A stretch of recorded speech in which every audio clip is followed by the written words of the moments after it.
আরজি করের ঘটনা নিয়ে বিভিন্ন স্তরের মানুষ প্রতিবাদে নেমেছে। আরজি করের এই ঘটনার অভিনব প্রতিবাদ জানালো নন্দীগ্রামের হবিচকের বাসিন্দা পটচিত্র শিল্পী আবেদ চিত্রকর ও সায়রা চিত্রকর। পটচিত্র এঁকে গানের মধ্যে দিয়ে আরজি করের নিন্দনীয় ঘটনার প্রতিবাদ জানান এবং দোষীদের শাস্তির দাবি করেন। বলতে গেলে প্রাণটা কাঁদে শিউরে ওঠে মন, বলবো কি আর দুঃখের কথা, চোখে আসে জল। স্বাধীন দেশে নারী সুরক্ষা হয়েছে বিকল। ভেবে দেখুন আমরা কি আজ হয়েছি স্বাধীন, স্বাধীন দেশে নারীরা আজ আছে পরাধীন। এই চিত্রকর দম্পতি করোনার সময় মানুষকে সচেতন করতে গান বেঁধেছিলেন। পটচিত্রের মধ্যে দিয়ে মানুষকে সচেতন করা এবং সমাজের পাশে থাকেন আবেদ বাবু ও তার স্ত্রী। আরজি করের ঘটনা তাদের মনকে নাড়া দিয়েছে। আবেদ চিত্রকর বলেন, সমাজ একজন সুচিকিৎসককে হারিয়েছেন। দেশের সম্পদ ছিলেন তিনি। যারা এই নারকীয় ঘটনার সঙ্গে যুক্ত তাদের কঠোর শাস্তি হোক। আমরা পটচিত্র শিল্পীরা সবসময় সমাজ সচেতনতামূলক আমাদের পটচিত্র আমাদের পূর্বপুরুষ থেকে চলে এসছে। বর্তমানে আমরা সমাজ সচেতনতামূলক অনেক জিনিস করে থাকি। তবে এই আরজি করের এই ঘটনাটা হতে আমার অন্তর কেঁদেছে, তাই যে এমন একটি নির্মমভাবে মেয়েকে হত্যা করা হয়েছে। আমার বোন, আমার দিদি, যাই হোক, তিনি আমাদের দেশের ডাক্তার, আমাদের দেশের সম্পদ।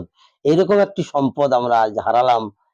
এইরকম একটি নারকীয় ঘটনা যারা ঘটিয়েছেন তাদের তীব্র নিন্দা করছি এবং তাদের শাস্তির জন্য আমি আমার পটচিত্রের মাধ্যমে আমি আমার গান এবং পটচিত্র তুলে ধরছি। আমার নাম আবেদ চিত্রকর। সায়রা চিত্রকর বলেন, আরজি করের ঘটনা খুবই মর্মান্তিক। আমরা দেশের এক সম্পদকে হারিয়েছি। পটচিত্রের গানের মধ্যে দিয়ে আমি প্রতিবাদ জানাচ্ছি, যারা ওই বোনটির ওপর অত্যাচার করেছে তাদের শাস্তি হোক। তার রাজ্য সরকারের কাছে আবেদন, নারীরা যাতে নিরাপত্তা পায়। আমি বলবো যে এই আরজি কর যে ঘটনাটা হয়েছে, এক মহিলাকে যে নৃশংসভাবে হত্যা করা হয়েছে, তার জন্য আমি খুব দুঃখিত যে আমাদের মতন বোন হারিয়েছি একজন, যে এই দেশের যে একজন সম্পদ, সে তাকে হারিয়েছি। তার জন্য এই পটচিত্রর মাধ্যমে আমি গান করে তুলে ধরেছি। আমি প্রতিবাদ জানাচ্ছি এই পটচিত্রের মাধ্যমে দিয়ে আমি প্রতিবাদ জানাচ্ছি যে যারা এই অত্যাচার করেছে ওনার উপরে তাদের শাস্তি হোক। আপনি তো পটচিত্র শিল্পী হিসাবে বিভিন্ন জায়গায় ঘুরে বেড়ান, রাতে বিভিন্ন মেলাতেও যেতে হয়। এই ক্ষেত্রে কি মনে করছেন যে একটা নিরাপত্তার একটা প্রশ্ন উঠছে আপনার মনে? হ্যাঁ, একে নিরাপত্তার যেন আমরা মহিলারা তো আমি বিভিন্ন জায়গায় মেলা করতে যাই, তার জন্য এই সরকারের কাছে আবেদন করছি যে মহিলাদের জন্য নিরাপত্তা যেন দেয়া হয়। তার জন্য আমি বলছি, সরকারের কাছে আবেদন জানাচ্ছি। আপনার নাম? আমার নাম সায়রা চিত্রকর। আর এক পটচিত্র শিল্পী আলো চিত্রকর বলেন, বর্তমান সমাজে নারী সুরক্ষা নেই। আরজি করের যে ধিক্কারজনক ঘটনাটি হয়েছে, যারা যারা দোষী তাদেরকে যেন শাস্তি দেওয়া হয়। পটচিত্রের মধ্যে দিয়ে সেটাই তুলে ধরা হয়েছে।